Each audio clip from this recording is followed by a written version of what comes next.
spotted this restoration and sales business in Bowling Green, Kentucky after visiting the National Corvette Museum.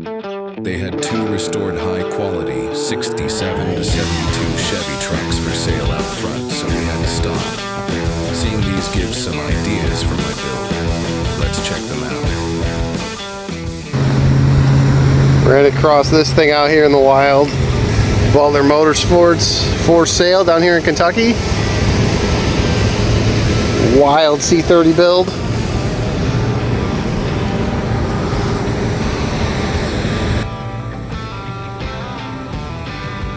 A small block in there.